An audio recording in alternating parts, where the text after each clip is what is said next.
Video Brinquedo. The Little Panda Fighter, Little B, Little and Big Monsters, quite a few littles.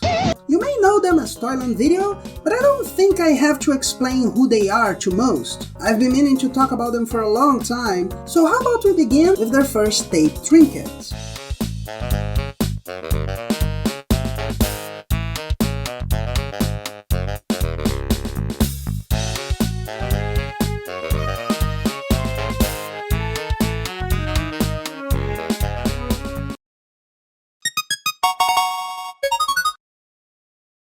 2006. Video Brinquedo had spent 9 years distributing cartoons like Sonic X and Little Lulu, until they would have had a lot of success distributing a 3D religious cartoon, Kingdom Under the Sea.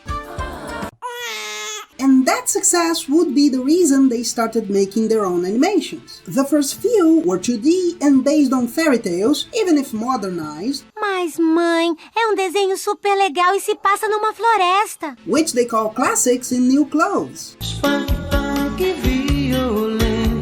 But after that, they started making CG cartoons based on what would be popular. For instance,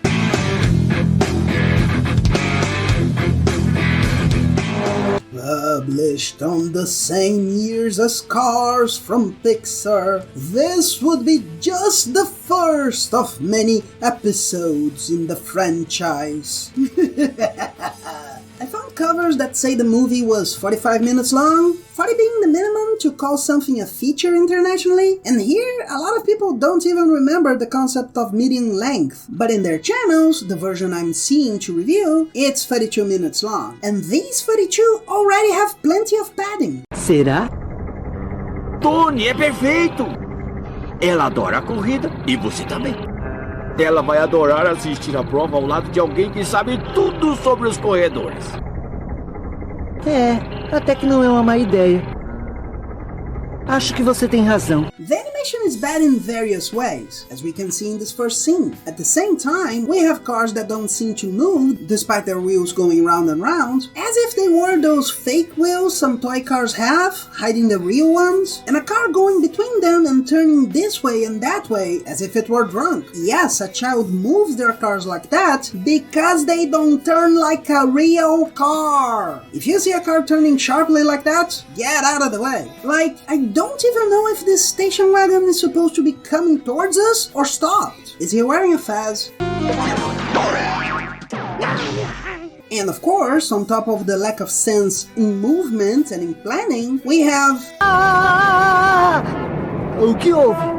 What the hell is that? Are your shock absorbers revolting? Or did they think that would be normal? The story simply isn't any good. We start with the dream sequence and our protagonist waking up to see the station wagon and tow truck's son, or would it be Tom Mater's cousin, who has been bitten by Count Dracula. You know that sometimes vampires bite the color red. Amid honking horns... Caramba, você me acordou na melhor parte. Tony, você estava cochilando e sonhando de novo. Which I think are here because cars, little cars, Station Wagon Tow, who I'll call Togun, woke him up because his boss is coming. He has quite a similar paint job, so were they supposed to be a family and someone changed their mind? Honestly, I just find it visually lazy. Unless the idea was that they are supposed to be similar people, but the story doesn't support that. The boss says he doesn't like how everybody talks about the races. Por favor, minha gente, sejam mais originais. Not that original. Main guy says he disagrees, Togun says they get a lot of tourists and... Diversão é coisa de criança. Pai, você comprou DVD pirata. His niece arrives with a drawing on her hood, because it wouldn't look very good to have a tattoo on the lumbago. Then again, it's kind of a camel toe, right? That looks like my toe. She says she loves the chew, he complains as the chew laughs. She tells him not to be surly because he doesn't miss one. He says he likes the technical innovations and the high speed, but doesn't like the worship to the racers. You and me, let's race. Let's have some fun. Finally, she says it's time to close up, each should go to their own garage, and that work is going to be difficult due to the traffic the race brought to the city. But wait, each one has their own garage? Exterminators? My house is full of humans! But it's not as if I hadn't noticed they threw in traffic due to the race out of nowhere. The script is full of these problems. Not only this is here with the horns, clearly to pretend the city is crowded, because a frame from far away with many cars they wouldn't even have to give details or animate much, would be just too difficult. They throw it into her speech in the middle of her excitedly talking about how she likes the race. Eu não suporto o trânsito que a corrida traz para essa cidade. Ai, essa corrida. It's not as if there wasn't a character that was complaining. Damn, it'd make a lot more sense if he was using that as a justification because it gets in the way of deliveries, instead of technological innovations, which I don't know, but wouldn't it make them think he's Hannibal Lecter talking about parts he wants? Or at least Professor Frank's father. The two friends talk still as the road goes backwards in grainy texture, Togon saying he's in love with the girl. Eu me sinto como se meus pneus estivessem voando. Why are you thinking of her going, ah? Besides, this poorly animated image could be terrifying with all the sounds. Eu começo a flutuar. Not that the soundtrack works being all sad like that.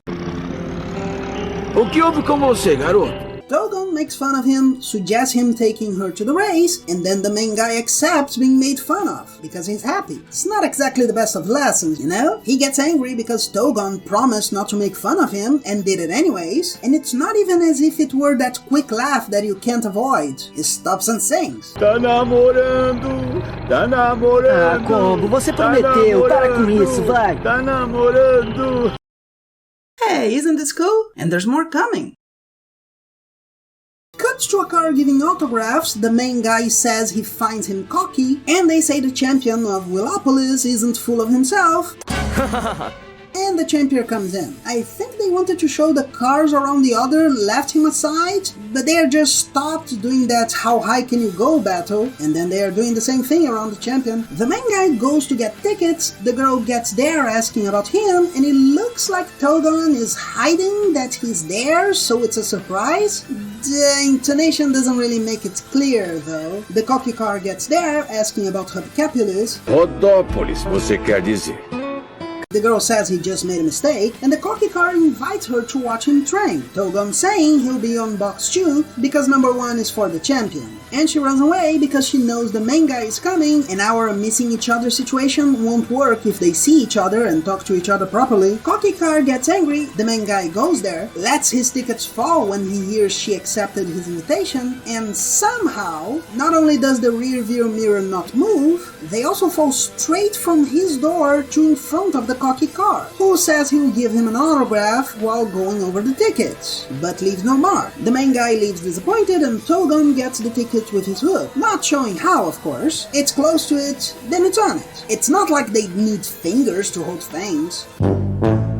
The cocky car runs with his advertisement for car tire and gets a good time. The girl congratulates him, as does his helper. He gets pissed because it still depends on the time of the next one. The helper says it's the champion's, he gets pissed again, and the champion gets the...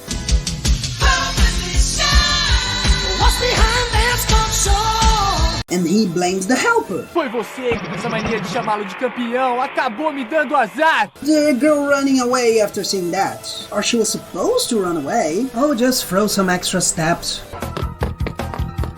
Togon seems to be painting a car with a spray can and almost seems to squeeze it with his hook, but he just shakes it a bit.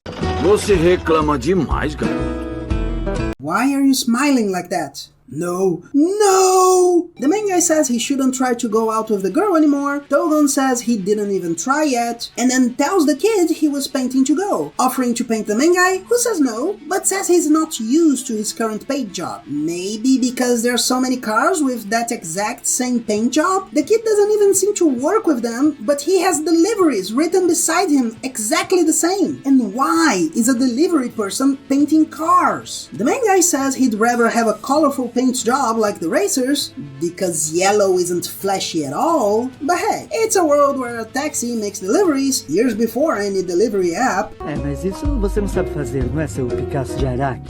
A bit rough, ain't it? I know they're friends, but it doesn't sound like a joke. The main guy is sent to make deliveries. The boss says they're in a crisis because... Essas motocas têm roubado o nosso mercado. Well, some of those wheels are wonders. He says they're full of debt and sends him to get all his money from his savings account to pay them. I don't know what kind of bank is going to let just anyone take money from your account.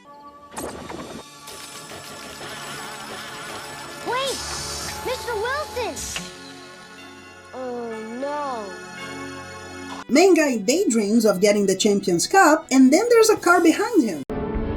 Ei, cara, acorda! Vê se anda logo, eu não tenho o dia todo! Go around! Are you telling me that in the city of Hubcapolis? Rodópolis, você quer dizer? Willopolis, sorry. The streets don't have more than one lane? There should be lanes and lanes. Togan bets all the money on the Champions group because we need people to think he's Will Smith Fish. The main guy talks to the girl who says she saw the training from the cocky car stall. He says races aren't for him. She says the boss calls him the fastest delivery car there and that he should train. Se você realmente acredita que consegue, deveria tentar. E eu acho que devemos acreditar nos nossos sonhos e correr atrás deles.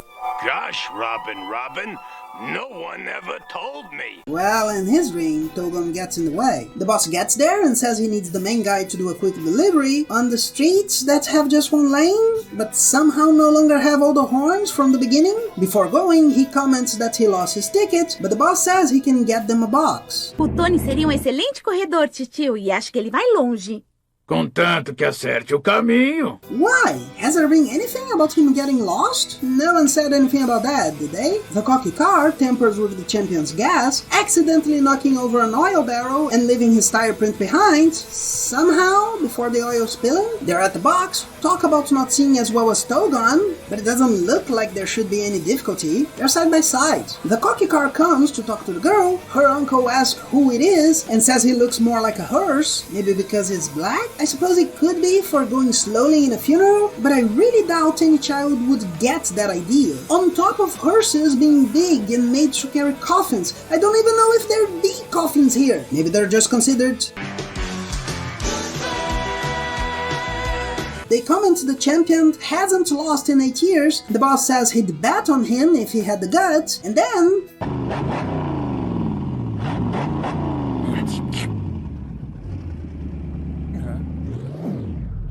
After this scene, with no impact, they go back to the boss yelling at Togan. The girl tries to calm the uncle, while holds a little flag, and it looks like the rear mirror is bent to hold, so why wasn't the other one? I was thinking it works like the Powerpuff Girls, and the boss has to turn on the radio.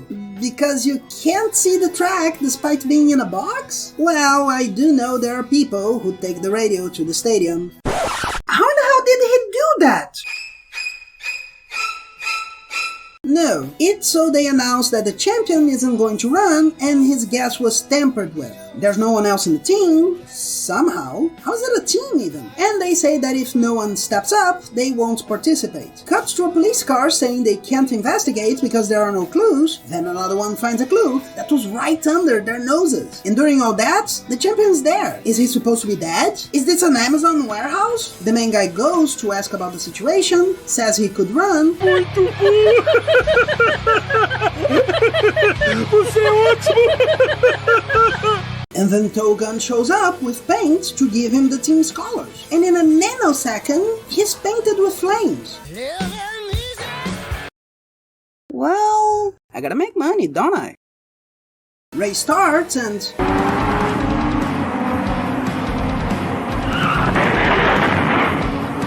Hello? What was that? Why did the camera fixate on his ass? Do I even want to know?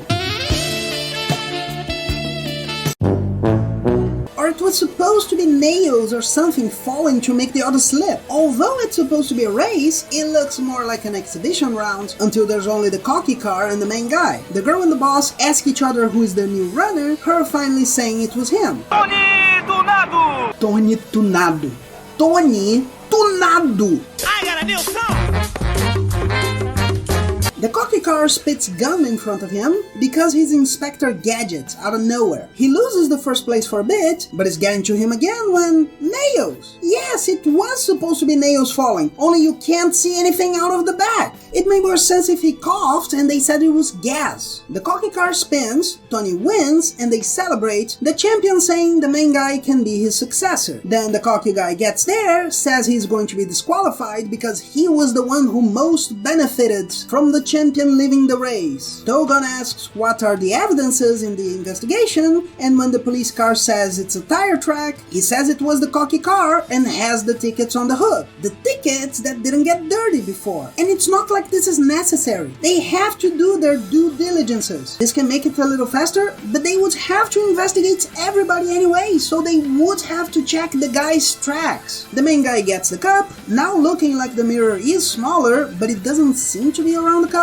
He gets a kiss from the girl, and it ends. The worst part is that, knowing the things in Pixar's cars, you can see that maybe they try to copy them. For instance, the delivery people are getting obsolete due to motorbikes we never see. Like Route 66 is being seen as outdated by the main guy in Cars. But it doesn't actually go anywhere. Outside the little line about having lots of that, so the bet is made, it's just not a real part of the world. Much like the traffic jams that only exist in the first scene. It's like if I said Bizarro World isn't full of Superman and Lois Lanes, but people and half-animal people, and that's what we were seeing in Bobo the Angsty Zebra. It's not just that they make a mockbuster, it's that they neither make a knockoff for those who need something cheaper, not make something of their own, even if derivative. It's not a delivery person's life with few resources, having to run to deliver and not being recognized, nor is it a cheap copy of the original. The closest we get is a very tropey script where they throw some things from the movie being copied. Nowadays, you can see it for free in the Crianças Inteligentes channel. Yes, they've rebranded. Se está pressentindo a chegada de alguém sendo Sudden cut. So, if you wanna have a laugh, but at the time, being sold as a DVD, I think I'd be disgusted of my country, knowing it was made here.